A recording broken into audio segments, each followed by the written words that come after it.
मैं Asha Singhal, assistant professor in BEd college, अपने YouTube channel study zone में आपका स्वागत करती हूँ। बच्चों, इस चैनल में मैं बीएड सेकेंड ईयर का compulsory paper EPC third ICT यानी इंफॉर्मेशन एंड कम्युनिकेशन टेक्नोलॉजी, इसका हिंदी अर्थ है सूचना एवं संप्रेषण तकनीकी। मैं इसका सिलेबस करवाऊंगी और सिलेबस का एक एक टॉपिक मैं कंप्लीट करवाने वाली हूँ। वैसे तो बच्चों आप सभी को पता होगा या नहीं है तो मैं आपको बता देती हूँ कि इस पेपर में आपके 50 ऑब्जेक्टिव क्वेश्चन आते हैं जो एक एक नंबर के होंगे, यानी पेपर 50 नंबर का होगा। लेकिन इसके लिए हमें अपना बेस मजबूत करना होगा। बेस मजबूत करने के लिए हमें थ्योरी पढ़नी होगी। तो चलिए हम क्लास स्टार्ट। हमारा आज का फर्स्ट टॉपिक है सूचना एवं संचार प्रौद्योगिकी या तकनीकी। सूचना का अर्थ। सूचना शब्द अत्यंत प्राचीन है जो अनेक अर्थों में प्रयुक्त होता है, जिसका उपयोग विभिन्न प्रकार के संदेशों तक सीमित था। सूचना शब्द अंग्रेजी भाषा के इंफॉर्मेशन का हिंदी रूपांतर है। इंफॉर्मेशन का अर्थ है जानकारी, सूचना, समाचार, ज्ञान आदि। सूचना शब्द एक व्यापक शब्द है जो अपने अंदर विभिन्न प्रकार के ज्ञान को सम्मिलित किए हुए है। विद्वानों ने सूचना शब्द को निम्न रूपों में परिभाषित किया है। देखिए, सूचना की कुछ विद्वानों ने परिभाषाएं दी हैं, जिसमें फर्स्ट है डॉक्टर ए बरोलिया के अनुसार सूचना मानव समाज एवं वैश्विक विकास की वह उपयोगी कड़ी है जो विकास के साथ साथ पर्यावरणीय संतुलन उत्पन्न करती है तथा उसे संरक्षणता प्रदान करती है। प्रोफेसर एस के दुबे के अनुसार सूचना का आशय उस विस्तृत ज्ञान व्यवस्था से है जो मानव कल्याण के लिए प्रत्येक विषय पर, प्रत्येक व्यक्ति के लिए, प्रत्येक स्थान पर उपलब्ध होती है।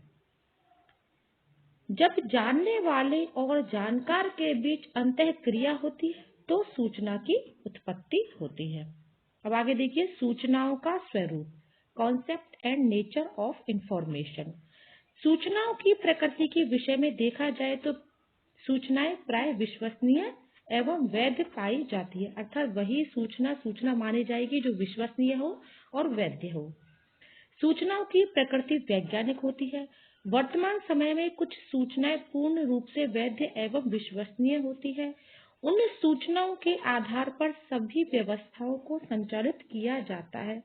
उनमें से कुछ प्रमुख है, जैसे रेल प्रणाली, विमान संबंधी सूचना, बैंक सूचना, बीमा संबंधी सूचना, मेडिकल एवं स्वास्थ्य संबंधी सूचना।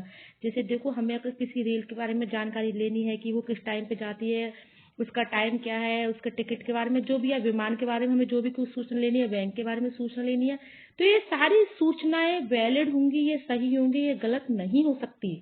ये सभी सूचनाएं विश्वसनीय होती है और वैध होती है। इन सूचनाओं के आधार पर ही सारी क्रियाएं क्रियान्वित होती है। कुछ सूचनाएं पूर्ण रूप से विश्वसनीय एवं वैध नहीं होती। ये कई बार आंशिक रूप से असत्य पाई जाती है, जैसे मौसम संबंधी सूचना एवं खगोल विद्या संबंधी सूचना। और देखो, इसमें हम ज्योतिष भी कह सकते हैं। इसमें क्या होता है, कई बार हमारी जो सूचनाएं सही भी हो सकती है, गलत भी हो सकती है। सूचना का प्रमुख आधार कंप्यूटर, हार्डवेयर, सॉफ्टवेयर तथा इंटरनेट है। इनके माध्यम से विश्व की सभी सूचनाओं का आदान प्रदान आसानी से किया जा सकता है। सूचनाओं के माध्यम से रोजगार के अनेक अवसर भी आसानी से उपलब्ध किए जा सकते हैं। इस कारण सूचना एवं प्रौद्योगिकी को एक व्यावसायिक रूप में समझा जा सकता है। देखो, जब से सूचनाओं का क्षेत्र बढ़ा है तब से रोजगार की भी बहुत सारी संभावनाएं बढ़ गई हैं। अब देखिए, संचार यानी कम्युनिकेशन। संचार या संप्रेषण शब्द कम्युनिस्ट से उत्पन्न हुआ है, जिसका अर्थ है अपने अनुभवों एवं भावों का आदान प्रदान करना। संचार को शिक्षण अधिगम प्रक्रिया का एक महत्वपूर्ण अंश माना जाता है। बुकर क्या विचार। संप्रेषण हर उस वस्तु को कहते हैं जो कि उस संदेश का अर्थ व्यक्त करती है जिसे एक व्यक्ति से दूसरे व्यक्ति तक पहुंचाया जा सकता है। संप्रेषण का मतलब क्या होता है कि कोई भी वस्तु या कोई भी सूचना समाचार जो एक व्यक्ति से दूसरे व्यक्ति तक अगर वह जा रहा है तो वह संप्रेषण कहलाएगा। दूसरी परिभाषा जॉन डीवी के अनुसार संचार अनुभवों को पूर्ण रूप से दूसरों के साथ भागीदारी की एक प्रक्रिया है। तब तक यह एक साझी संपत्ति नहीं बन जाता। यह इस प्रक्रिया में भाग लेने वाले दोनों पक्षों की स्थिति को परिष्कृत करता है। आगे देखेंगे तकनीकी यानी टेक्नोलॉजी। तकनीकी विकसित वैज्ञानिक अध्ययन की वह शाखा है जिसमें उच्च एवं नवीनतम इंजीनियरिंग अर्थात सॉफ्टवेयर एवं हार्डवेयर का प्रयोग होता है। इसमें औद्योगिक कौशलों, प्रयोगात्मक विज्ञानों तथा इंजीनियरिंग का मिश्रण है। यह क्रियात्मक उद्देश्यों की प्राप्ति के लिए ज्ञान का प्रयोग करती है। फिर आगे देखिए, H.J. लिविड ने तकनीकी को समस्या समाधान का आविष्कार कहा है। तकनीकी का विकास कार्य में अधिक कुशलता लाने के लिए हुआ। तकनीकी शब्द ग्रीक भाषा के टेक्नोस शब्द से निकला है जिसका अर्थ है कला। इसका ही पर्याय लैटिन भाषा में भी मिलता है जिसे टेक्सीरे कहते हैं। इसका अर्थ है बुनना या निर्माण करना। तो देखो बच्चों, इस तरह के क्वेश्चन भी हमारे आ जाते हैं कि जैसे तकनीकी शब्द किस भाषा के शब्द से बना है, इसका अर्थ क्या है, इसका पर्याय किस भाषा में मिलता है। अगली परिभाषा है डॉक्टर दास के अनुसार किसी भी वांछित उद्देश्य की प्राप्ति के लिए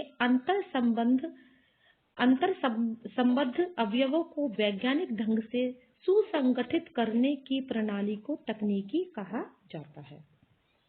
आगे देखिए, सूचना एवं संचार तकनीकी, इंफॉर्मेशन एंड कम्युनिकेशन टेक्नोलॉजी। जैसे जैसे किसी समुदाय या समाज विशेष में वैज्ञानिक, दार्शनिक तथा तकनीकी नवाचारों, नवीन मान्यताओं, सिद्धांतों आदि के रूप में तकनीकी जागरूकता तथा परिवर्तन आते गए, इन परिवर्तनों से शिक्षा भी अछूती नहीं रही। अर्थात ये जो परिवर्तन है, इन्होंने शिक्षा में भी कुछ ना कुछ विकास किया है। आज शिक्षा के क्षेत्र में ज्ञान की नित्य नवीन शाखाओं का विकास हो रहा है। इस ज्ञान को आत्मसात करने, ज्ञान का संचय, प्रसार एवं वृद्धि एवं संप्रेषण के लिए विकसित तकनीकी की ज्ञान एवं उपयोग की आवश्यकता है और इस आवश्यकता की पूर्ति केवल सूचना एवं संप्रेषण तकनीकी के द्वारा ही होती है। ये सारी जो भी आवश्यकताएं हमारी शिक्षा में हुई है, इन सब की पूर्ति के लिए हमें आईसीटी की आवश्यकता बहुत जरूरी है। आवश्यकता इसके द्वारा ही हम आईसीटी के द्वारा ही हम शिक्षा में नवीन से नवीन विकास कर सकते हैं और हम शिक्षा को ज्यादा विकसित कर सकते हैं। बच्चों, आज के लिए इतना ही। इससे आगे हम अगली क्लास में पढ़ेंगे। अगर आपको